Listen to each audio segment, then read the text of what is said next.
जय श्री कृष्ण।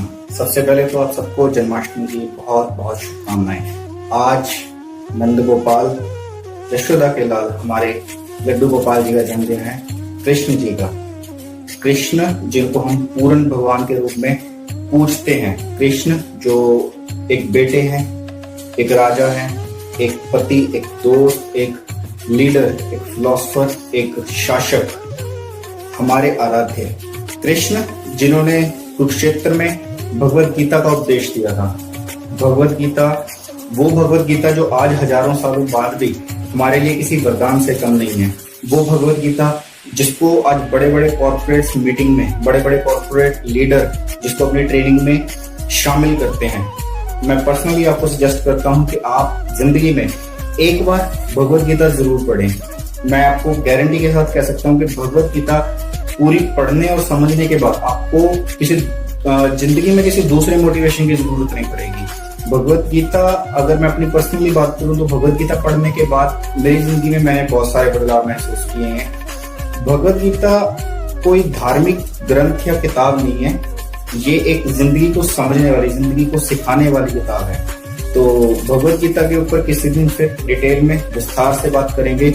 आज क्योंकि जन्माष्टमी है तो हम जन्माष्टमी के मौके पे श्री कृष्ण जी के जीवन के बारे में बात करेंगे। आज हम इस वीडियो में कृष्ण जी की 7 टीचिंग्स के बारे में बात करेंगे जिनको हम अपनी जिंदगी में उतारकर सफलता की ओर कदम बढ़ा सकते हैं। तो सबसे पहली लर्निंग जो हमें कृष्ण जी से सीखनी चाहिए, जो कृष्ण जी हमें खुद बताते हैं भगवत गीता में कि कर्म वीर बनो, यानी कर्म करो, कर्म ही आपका धर्म है, कर्म ही पूजा है। मतलब आप हाथ पर हाथ रखकर बैठे हो कि आप सोच रहे हो कि कहीं आसमान में बैठा भगवान हमारे लिए कुछ कर रहा होगा, तो आप गलत ट्रैक करो दोस्त। ऐसा कुछ नहीं है। कर्म करो, फल की इच्छा मत करो। ऐसी एक पूरा कोट है, पूरा एक श्लोक है, पूरी एक बात है जो कृष्ण जी ने बोली थी। तो इसकी जो हमें पहली वर्डिंग है, जो पहला फ्रेज है, उसमें हमें कृष्ण जी बताते हैं कि कर्म करो, कर्म ही पूजा है। और इसके साथ ही जो दूसरी टीचिंग हमें मिलती है कि फल की इच्छा मत करो, यानी कि प्रेजेंट में रहो। अगर हम इसको थोड़ा विस्तार से बात करें, ऐसा नहीं है कि कृष्ण जी ये कह रहे हैं कि आपको फल नहीं मिलेगा, आपको आपकी मेहनत का रिजल्ट नहीं मिलेगा। नहीं, ऐसा कुछ नहीं है। आपको फल मिलेगा, रिजल्ट मिलेगा, लेकिन आप अपने काम पर फोकस करो, अपने काम पर कॉन्सेंट्रेट करो। अगर आप अपने सपोज कीजिए आपने कोई काम शुरू किया और आप चले गए शेख चिल्ली के सपनों में, ऐसा हो जाएगा, वैसा हो जाएगा, ये हो जाएगा, वो हो जाएगा, ऐसा कुछ नहीं होगा दोस्त। इसके लिए मेहनत करनी पड़ेगी और सबसे बड़ी बात, प्रेजेंट में मेहनत करनी पड़ेगी। हमें प्रेजेंट में रहना पड़ेगा, क्योंकि सीधी सी बात है कि फ्यूचर में रहने वाला भी दुखी है और पास्ट में रहने वाला भी दुखी है। So live in the present. तीसरी जो सबसे बड़ी टीचिंग हमें उनसे सीखनी चाहिए वो है that he is a very good friend. एक समय था जब आपने देखा होगा, एक टाइम पर आके जब कृष्ण जी द्वारिका के राजा बन जाते हैं, एक राजा बनने के बाद भी वो अपने बचपन के दोस्त सुदामा को नहीं भूलते। सुदामा उस टाइम पे बहुत ही गरीब, बहुत ही मतलब एक दरिद्र स्थिति में होता है। और जब सुदामा जी कृष्ण जी को मिलने आते हैं तो आपने पढ़ा भी होगा, देखा होगा, सुना होगा कि कृष्ण जी उसको अपने सिंहासन पर बिठाते हैं। कृष्ण जी खुद उसके पांव धोते हैं, खुद उसका मान सम्मान करते हैं। कहने का मतलब है अब, लेकिन अगर हम आज की बात में देखें तो एक बंदे के पास 2 पैसे के आ जाएं, वो लोगों को छोड़ो, वो खुद को भूल जाता है, खुद की अपनी औकात भूल जाता है। और किसी के पास अगर 2 पैसे किस्मत से आ भी जाएं,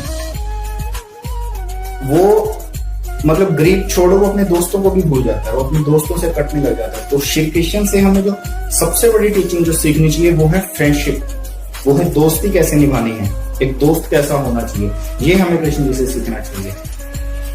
अगली जो लर्निंग हमें उनसे सीखनी चाहिए, अगली जो क्वालिटी हमें उनसे सीखनी चाहिए, that he is a great communicator.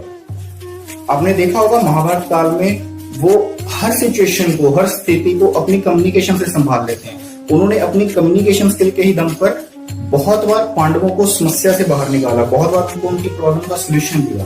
तो हमें अपनी कम्युनिकेशन पर जरूर काम करना चाहिए, क्योंकि एक हमारे कम्युनिकेशन का वे ही होता है, हमारी कम्युनिकेशन ही होती है जो या तो बहुत सारी मुसीबतें ला सकती है या बहुत सारी मुसीबतों को दूर कर सकती है। अगली जो लर्निंग, जो क्वालिटी हमें उनसे सीखनी चाहिए वो है that he is a great guru, he is a great teacher. अब यहाँ पर एक छोटी सी बात समझिएगा कि टीचर या गुरु सिर्फ वो नहीं है जिन्होंने आपको स्कूल या कॉलेज में पढ़ाया। वो दोस्त जिसने मुसीबत के टाइम आपको सही रास्ता दिखाया, वो भी एक गुरु है। एक भाई जिसने आपको कंफ्यूजन के टाइम सही डिसीजन लेने में हेल्प की, वो भी आपका गुरु है। आपके माता पिता जिन्होंने आपको संस्कार दिए, जिन्होंने आपको जिंदगी जीने का तरीका सिखाया, जिन्होंने आपको उठना बैठना लिखना पढ़ना सोना सब कुछ सिखाया, वो भी आपके गुरु हैं। सो कृष्ण इज अ ग्रेट गुरु। आपने देखा होगा कि महाभारत के जब युद्ध शुरू होने वाला था तो कृष्ण और अर्जुन हालांकि एक बहुत अच्छे दोस्त थे, लेकिन जब उन्होंने देखा कि अर्जुन का विश्वास डगमगा रहा है, अर्जुन एक कंफ्यूजन में है, तो उन्होंने साथ के साथ एक वो उसके गुरु बन गए और उसको गीता का उपदेश दिया। उसका जिसको हम आज मोटिवेशन कह सकते हैं, लेकिन उसको मोटिवेशन कहना गलत होगा, उसको समझाया, उसको एज अ गुरु उसको समझाया कि क्या सही है और क्या गलत है। तो हमें ये क्वालिटी उनसे जरूर सीखनी चाहिए। नेक्स्ट जो लर्निंग है वो है सही टाइम पर सही डिसीजन लेने की, डिसीजन मेकिंग की। अब फॉर एग्जांपल आपने सुना होगा कि गुस्सा नहीं करना चाहिए या गुस्से पर हमें कंट्रोल रखना चाहिए, लेकिन श्री कृष्ण इसके बारे में स्पष्ट तौर पे कहते हैं कि गुस्सा करना या ना करना सही गलत नहीं है, जरूरी है सही टाइम पर सही डिसीजन लेना।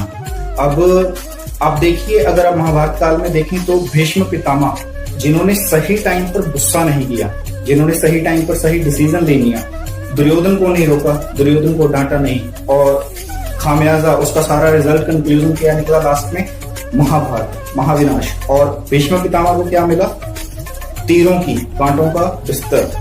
लेकिन वहीं अगर हम दूसरी तरफ रामायण काल में देखें तो रामायण में जब रावण सीता जी को उठाकर लेकर जाता है तो रास्ते में एक बूढ़ा गिद्ध होता है, जटायु। आपने देखा होगा, सुना होगा। जटायु को पता है कि मैं हार जाऊंगा, लेकिन फिर भी उसने रावण से युद्ध किया, हार गया, मर गया, लेकिन उसने सही टाइम पर गुस्सा किया और उसको लास्ट में क्या मिला, प्रभु श्री राम की गोद। तो कहने का मतलब है कि हमें सही टाइम पर सही रिएक्शन के साथ सही एक्शन करना आना चाहिए, जो कि सबसे बड़ी क्वालिटी है। वैसे तो कृष्ण जी के जीवन से इतना कुछ है सीखने को, उसको कि एक वीडियो में कंप्लीट नहीं किया जा सकता, लेकिन फिर भी last but not the least जो हमें बात उनसे सीखनी चाहिए और अपने जीवन में अपनानी चाहिए कि हमेशा खुश रहना चाहिए। कैसी भी सिचुएशन हो, कैसे भी हालात हो, चेहरे पर एक स्माइल होनी चाहिए। अब आप देखिए कृष्ण जी से क्या कुछ नहीं छूटा। जब जन्म हुआ माता पिता छूट गए, जिन्होंने पाला नंद बाबा यशोदा मैया वो भी छूट गए, गोकुल छूट गया, नंदगांव छूट गया, दोस्त भाई बंधु छूट गए, यहाँ तक कि जिससे प्रेम किया राधा रानी वो भी छूट गई। लेकिन क्या आपने कभी कृष्ण जी के चेहरे पर कोई शिकन देखी, कोई मलाल देखा, कोई टेंशन देखी?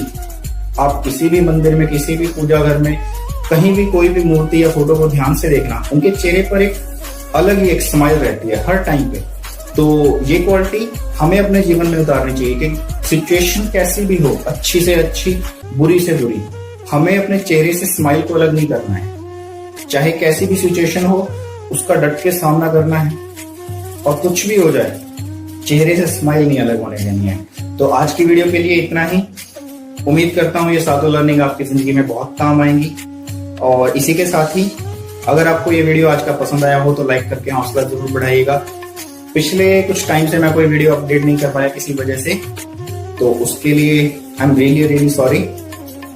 आने वाले टाइम में आपको ऐसी वीडियोस मैं लाता रहूंगा। और अगर आपको लगता है कि आज का वीडियो किसी के काम का है तो इसको अपने दोस्तों के साथ, फ्रेंड सर्कल में, अपने पारिवारिक मेंबरों के साथ जरूर शेयर कीजिएगा। इसके साथ ही क्योंकि अभी कोरोना काल चल रहा है, कोरोना टाइम पीरियड चल रहा है, तो बाहर ओपनली के बहुत बड़े प्रोग्राम तो इस जन्माष्टमी पे नहीं होंगे, तो आप घर पे ही सेलिब्रेट कीजिएगा अपने परिवार, अपने भाई बंधु, अपने माता पिता के साथ इस जन्माष्टमी बहुत अच्छे से सेलिब्रेट कीजिएगा। लड्डू गोपाल जी का श्रृंगार कीजिएगा और कृष्ण जी की टीचिंग्स को अपने लाइफ में उतारने की कोशिश कीजिएगा। इसी के साथ ही मैं आपसे इजाजत चाहूंगा। श्री कृष्ण सदैव आप पर अपनी कृपा बनाए रखें। हरे कृष्णा।